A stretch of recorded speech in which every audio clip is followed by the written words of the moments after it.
দেখুন একটা কথা বলি, আসন সমঝোতা আগে পরে করতে হবে, প্রত্যেকের সম্মান আছে, সে সম্মানজনক জায়গায় রেখে তো আগে পরে হবে। এটা ব্যাপার আমার কাছে মনে হয় এটা কোনো বড় ব্যাপার নয়, এটা তো ছোট্ট ব্যাপার।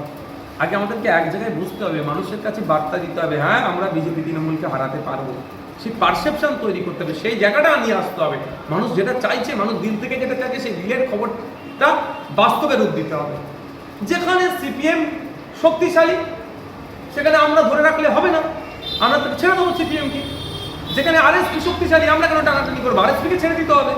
যেখানে সিপিআই শক্তিশালী সেখানে সিপিআইকে ছেড়ে দেবো। যেখানে ফরওয়ার্ড ব্লক শক্তিশালী ফরওয়ার্ড ব্লককে ছেড়ে দেবো। যেখানে আইএসএফ শক্তিশালী আইএসএফকে ছেড়ে দেবো। যেখানে অন্যান্য আরো রাজনৈতিক দলগুলো শক্তিশালী তাদেরকে ছেড়ে দিতে হবে।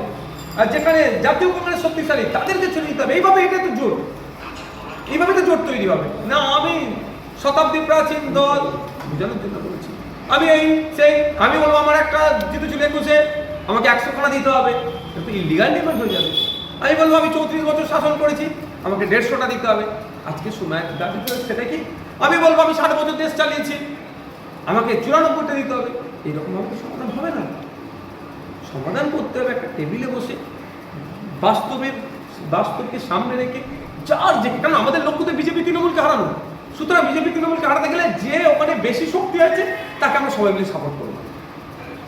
তাতে যদি কারো ভাগ্যে 15টা পড়ে, আর কারো ভাগ্যে 95টা পড়ে, কারো ভাগ্যে 60টা পড়ে, সেটা নিয়ে বিতর্ক করলে আমাদের হবে না। কতটা আশাবাদী?